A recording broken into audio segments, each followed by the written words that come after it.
وَإِذِ اسْتَسْقَىٰ مُوسَىٰ لِقَوْمِهِ فَقُلْنَا اضْرِب بِّعَصَاكَ الْحَجَرَ فَانفَجَرَتْ مِنْهُ 12 عَيْنًا قَدْ عَلِمَ كُلُّ أُنَاسٍ مَّشْرَبَهُمْ كُلُوا وَاشْرَبُوا مِن رِّزْقِ اللَّهِ وَلَا تَعْثَوْا فِي الْأَرْضِ مُفْسِدِينَ۔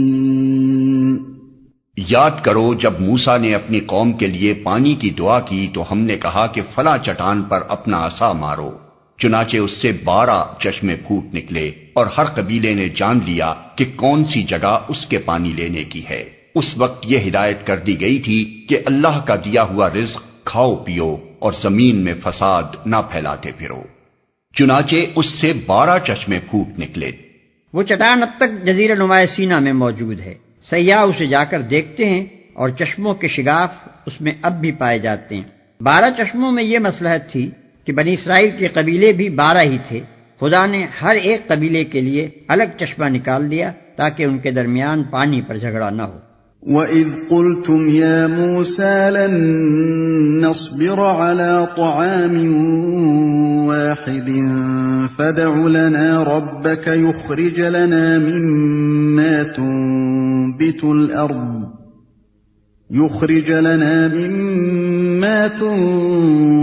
الْأَرْضُ مِن بَقْلِهَا وَقِثَّائِهَا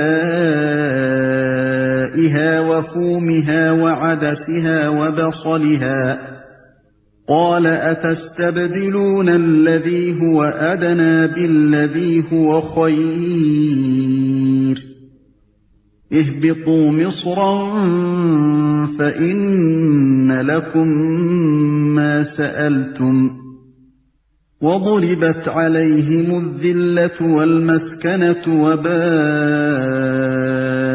بِغَضَبٍ مِّنَ اللَّهِ ذَلِكَ بِأَنَّهُمْ كَانُوا يَكْفُرُونَ بِآيَاتِ اللَّهِ وَيَقْتُلُونَ النَّبِيِّينَ بِغَيْرِ الْحَقِّ ذَلِكَ بِمَا عَصَوْا وَكَانُوا يَعْتَدُونَ۔ یاد کرو جب تم نے کہا تھا کہ اے موسیٰ ہم ایک ہی طرح کے کھانے پر صبر نہیں کر سکتے، اپنے رب سے دعا کرو کہ ہمارے لیے زمین کی پیداوار، ساگ، ترکاری، کھیرا، ککڑی، گیہوں، لہسن، پیاز، دال وغیرہ پیدا کرے۔ تو موسیٰ نے کہا کیا ایک بہتر چیز کی بجائے تم ادنا درجے کی چیزیں لینا چاہتے ہو؟ اچھا کسی شہری آبادی میں جا رہو، جو کچھ تم مانگتے ہو وہاں مل جائے گا۔ آخر کار نوبت یہاں تک پہنچی کہ ذلت و خواری اور پستی اور بدحالی ان پر مسلط ہو گئی اور وہ اللہ کے غضب میں گر گئے۔ یہ نتیجہ تھا اس کا کہ وہ اللہ کی آیات سے کفر کرنے لگے اور پیغمبروں کو ناحق قتل کرنے لگے۔ یہ نتیجہ تھا ان کی نافرمانیوں کا اور اس بات کا کہ وہ حدود شرع سے نکل جاتے تھے۔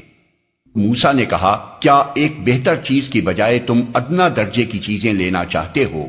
یہ مطلب نہیں ہے کہ من و سلوہ چھوڑ کر جو بے مشقت مل رہا ہے وہ چیزیں مانگ رہے ہو جن کے لیے کھیتی باڑی کرنی پڑے گی، بلکہ مطلب یہ ہے کہ جس بڑے مقصد کے لیے یہ صحرا نوردی تم سے کرائی جا رہی ہے اس کے مقابلے میں کیا تم کو کام و دہن کی لذت اتنی مرغوب ہے کہ اس مقصد کو چھوڑنے کے لیے تیار ہو اور ان چیزوں سے محرومی کچھ مدت کے لیے بھی برداشت نہیں کر سکتے؟ وہ اللہ کی آیات سے کفر کرنے لگے۔ آیات سے کفر کرنے کی مختلف صورتیں ہیں، مثلا ایک یہ کہ خدا کی بھیجی ہوئی تعلیمات میں سے جو بات اپنے خیالات یا خواہشات کے خلاف پائی اس کو ماننے سے صاف انکار کر دیا۔ دوسرے یہ کہ ایک بات کو یہ جانتے ہوئے کہ خدا نے فرمائی ہے پوری ڈٹائی اور سرکشی کے ساتھ اس کی خلاف ورزی کی اور حکم الہی کی کچھ پرواہ نہ کی۔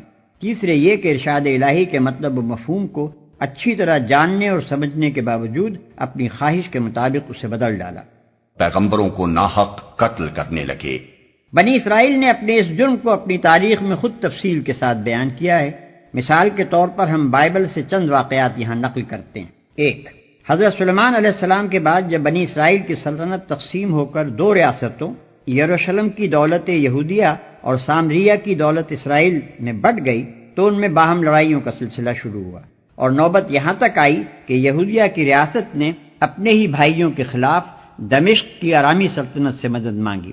اس پر خدا کے حکم سے حنانی نبی نے یہودیہ کے فرمانروا آسا کو سخت تنبیہ کی، مگر آسا نے اس تنبیہ کو قبول کرنے کے بجائے خدا کے پیغمبر کو جیل بھیج دیا۔ 2، حضرت ایلیا علیہ السلام نے جب بال کی پرستش پر یہودیوں کو ملامت کی اور اثر نو توحید کی دعوت کا سور پھونکنا شروع کیا تو سامریہ کا اسرائیلی بادشاہ اخی اب اپنی مشرک بیوی کی خاطر ہاتھ دھو کر ان کی جان کے پیچھے پڑ گیا، حتیٰ کہ انہیں جزیرہ نمائے سینا کے پہاڑوں میں پناہ لینی پڑی۔ اس موقع پر جو دعا حضرت الیاس نے مانگی ہے اس کے الفاظ یہ ہیں: بنی اسرائیل نے تیرے عہد کو ترک کیا، تیرے نبیوں کو تلوار سے قتل کیا، اور ایک میں ہی اکیلا بچا ہوں، سو وہ میری جان لینے کے در پہ ہیں۔ 1 سلاطین باب 19 آیت 1-10۔